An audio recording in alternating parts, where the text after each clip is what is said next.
할렐루야, 반갑습니다. 성도 여러분. 오늘도 하나님의 말씀을 사모하여 이 동영상을 통해 함께 말씀을 묵상하고 기도하는 자리에 나오시는 성도 여러분들에게 주님의 은혜가 함께 하시기를 축복합니다. 오늘 우리가 함께 묵상하는 하나님의 말씀은 누가복음 15장 11절로 32절 말씀입니다. 오늘의 성경은 우리가 잘 알고 있는 탕자의 비유입니다. 비유를 간단하게 말씀드리자면 어떤 사람에게 두 아들이 있는데 둘째가 자기의 유산을 먼저 달라고 요청하고 아버지가 수용하여 재산을 떼어줍니다. 둘째는 모든 재산을 정리하여 외국으로 나가 탕진하고 비참하게 생활하다가 자기 아버지 집에 종도 자신보다는 더 나은 처지인 것을 생각하며 그제서야 정신을 차립니다.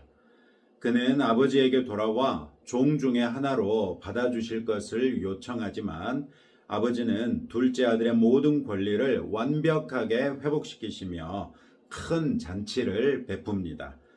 들에서 일하고 돌아오던 맏아들은 이 사실을 알고 아버지에게 따지지만 아버지는 맏아들을 달래면서 동생이 죽었다가 살아 돌아왔으니 즐거워하고 기뻐하는 것이 마땅하다라고 말합니다. 우리에게 너무나도 익숙한 비유이기 때문에 자칫 놓칠 수가 있는 것이 있습니다. 이 비유를 예수님이 누구에게 말씀하셨는가 하는 것입니다. 이 말씀은 15장 1절에 있는 바리새인과 서기관들에게 하신 말씀이라는 것을 기억해야 합니다. 이 비유는 15장 전체에서 예수님이 바리새인과 서기관들에게 말씀하시는 세 가지 비유 중에 하나입니다. 비유에서 숫자를 주목해 보자면 첫 번째 비유에서는 양 100마리 중에 한 마리가 주목을 끌고 둘째 비유에서는 10드라크마 중에 하나가 주목을 끌며 마지막 비유에서는 두 아들 중에 하나가 주목을 끕니다. 예수님은 의도적으로 100분의 1, 10분의 1, 2분의 1로 점점 더 작은 숫자에서 큰 숫자로 옮겨가시면서 그 가치가 그만큼 더 크다는 것을 말씀하십니다. 탕자의 비유에서 둘째 아들이 세리와 죄인들을 가리킨다면 맏아들은 바리새인들과 서기관들을 가리키는 것으로 볼 수 있습니다. 비유에서도 맏아들은 둘째가 아버지의 재산을 탕진하고 돌아왔는데도 송아지를 잡아 잔치하는 아버지를 책망하면서 자신에게는 염소 한 마리도 내놓지 않았다고 말하지요. 더 나아가 맏아들은 둘째를 가리켜 이 아들이라고 칭하면서 자기 동생으로도 인정하지 않는 모습을 보입니다. 아버지는 돌아온 둘째를 가족의 하나로 환영하고 있는데 형의 마음속에서는 동생이 이미 아버지의 집을 나간 그때로부터 더 이상 그의 가족이 아니었던 것입니다. 지금 예수님 앞에서 바리새인들과 서기관들은 예수님 앞에 나온 세리와 죄인들을 탕자였던 둘째 아들 취급을 하면서 중요한 사실 한 가지를 놓치고 있습니다. 그것은 세리와 죄인들이 예수님 앞에 나와 진정한 회개로서 구원을 얻었다는 사실입니다. 둘째 아들 역시 완벽한 회개로서 아버지께로 다시 돌아왔기 때문에 그것으로서 아버지는 그 아들을 완전히 용납할 수 있었던 것을 맏아들은 전혀 주목하지 않습니다. 둘째는 전에는 아버지에 대한 존중도 순종도 없었을지 모르겠으나 이제는 완전한 회개로서 아버지께로 돌아와 아버지를 존중하는 모습을 보입니다. 맏아들은 비록 아버지의 말씀에 순종했다고는 해도 아버지 밑에서 아버지가 시키는 대로 일하고는 있었으나 그 마음에 아버지를 사랑하는 것은 없었던 것을 발견할 수 있습니다. 그는 자기 의에 빠져 아버지의 마음을 전혀 헤아리지 않고 있었던 것이죠. 혹시 우리도 바리새인들이나 서기관들처럼 우리의 경건한 생활에 대한 자부심 때문에 이른바 죄인들을 용납하지 못하고 있지는 않은지 되돌아보시기 바랍니다.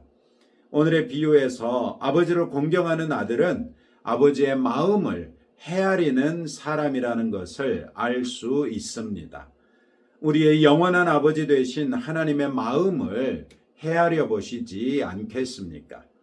15장 전체에서 예수님은 7절, 10절, 32절을 통해서 하나님의 기쁨이 무엇인지를 말씀해 주시지요.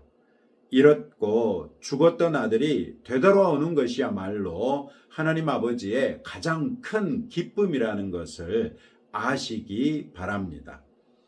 우리 주변에 여전히 하나님께서 돌아오기를 기다리시는 잃어버리고 죽은 자녀들을 위하여 부지런히 복음을 전하시는 저와 여러분 되시기를 주님의 이름으로 축복합니다.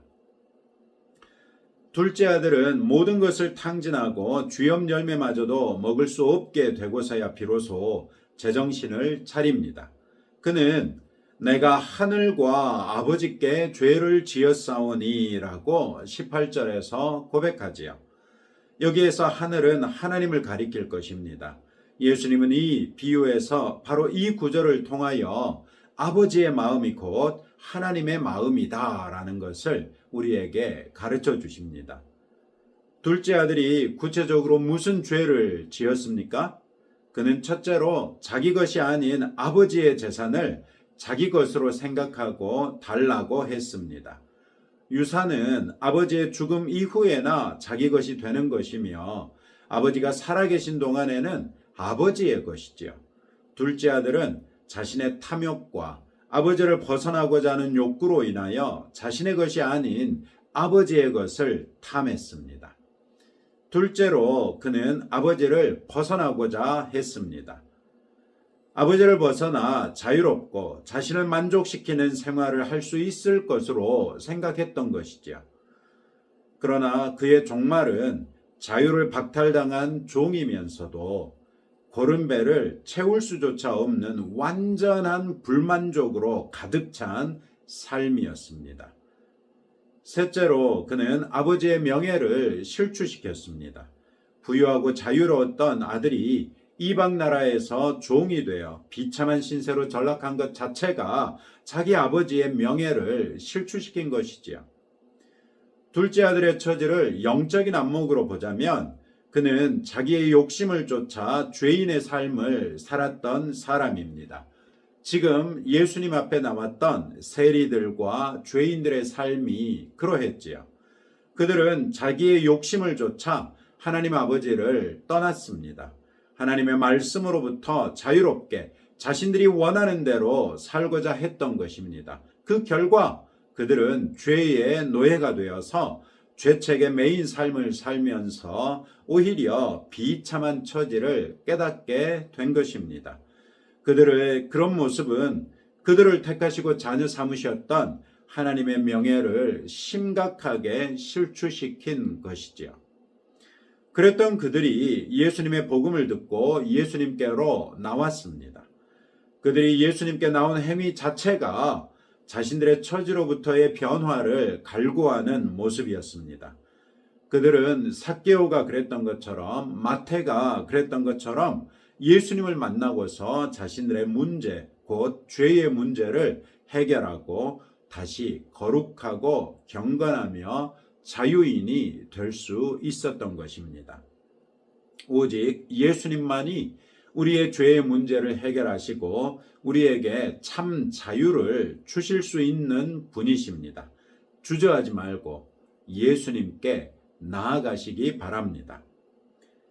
아버지는 둘째가 아직 먼 거리에 있을 때 자기 아들인 줄 알고 그에게 달려가 목을 끌어안고 입을 맞추며 종들에게 일러 가장 좋은 옷을 입히고 손에 가락지를 끼워주고 발에 신을 신깁니다. 그리고 잔치를 벌이죠. 이보다 더 아버지의 마음을 잘 묘사한 일이 있을 수 있겠는가 싶습니다. 아버지는 아들이 나간 그날로부터 아들이 떠나간 그 길을 바라보며 아들이 돌아오기를 간절히 바랐던 것이지요. 마침내 아들이 되돌아왔을 때 아버지에게는 아무것도 필요치 않았습니다. 그저 그가 돌아온 것이면 됐던 것이죠.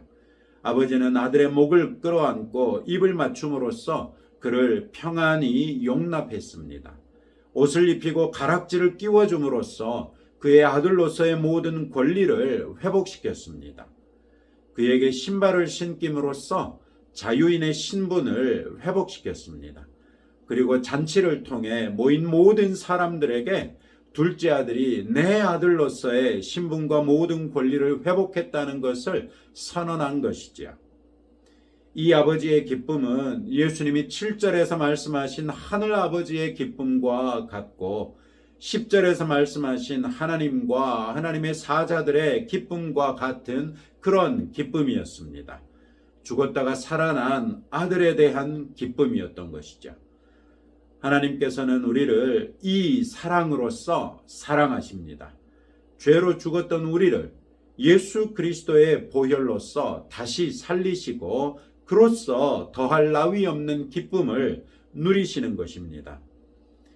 우리는 내가 예수 그리스도 안에서 거듭난 것 자체가 하나님께 얼마나 큰 기쁨인지를 묵상해야 합니다. 그리스도 안에 있는 나를 하나님께서도 그렇게나 기뻐하신다면 나 스스로도 건강한 자존감을 회복하고 당당하고 떳떳하게 살 수 있지 않겠습니까? 더 이상 죄에 시달리는 것이 아니라 예수님의 이름으로 죄를 대적하고 이기면서 자유인으로서 살 수 있어야 한다는 것입니다. 우리를 구원하기 위하여 아들 되신 예수님의 생명을 희생시키신 하나님의 사랑을 묵상해 보시기 바랍니다. 그리고 그 사랑이 지금도 우리를 여전히 붙들고 계신 것을 기억하면서 다시 한번 하나님의 자녀로서의 삶을 다짐하시는 귀한 시간 될 수 있기를 주님의 이름으로 축복합니다. 오늘도 이런 말씀을 의지하고 다음과 같이 함께 기도하겠습니다. 내가 기쁜 신앙생활이 아니라 하나님 아버지를 기쁘시게 하는 신앙생활을 통해 하나님의 기쁨이 곧 내 기쁨이 될 수 있도록 기도합시다. 그리스도 예수 안에서 구원 얻음으로써 우리가 참 자유인이 됐고 하나님의 사랑받는 자녀가 된 것을 기뻐할 수 있도록 기도하시고 하나님 아버지의 마음을 헤아리며 전도에 더욱 힘쓰도록 기도하고 전도에 나서기 바랍니다. 우리 나라를 위해서 함께 기도하겠습니다. 하나님 아버지 감사합니다. 오늘 우리가 잘 아는 탕자의 비유를 통해 우리가 혹시 맏아들과 같은 어리석은 그래서 아버지의 마음을 전혀 헤아리지 못하고 있는 그런 아들은 아닌지 되돌아보게 됩니다. 하나님 아버지, 내가 기쁜 신앙생활이 아니라 하나님 아버지를 기쁘시게 하는 신앙생활이 될 수 있기를 원합니다. 과연 그런 신앙생활을 통하여 하나님의 기쁨이 곧 나의 기쁨이 될 수 있기를 간절히 바랍니다. 그리스도 예수 안에서 구원 얻음으로써 우리가 참 자유인이 됐고 하나님의 사랑받는 자녀인 것을 기뻐할 수 있기를 원합니다. 하나님 아버지의 마음을 헤아리며 전도에 더욱 힘쓰는 그리스도인들 되게 하옵소서. 주님, 우리나라를 불쌍히 여겨 주옵소서. 헌법재판관들이 신속하게 대통령 탄핵에 관한 결정을 국민들 앞에 공표하게 하시고 그래서 우리 국민들의 삶이 하루속히 정상으로 돌아올 수 있도록 긍휼을 베풀어 주옵소서. 오늘도 아버지의 말씀을 따라 신실하게 하루하루 살아나가는 주의 자녀들 되기를 원하오니 하나님 아버지 우리를 붙들어 주시고 인도하여 주옵소서. 예수님 이름으로 기도합니다. 아멘. 오늘도 여러분들의 기도 제목을 들으시는 하나님 앞에 기도하며 나아가시기 바랍니다.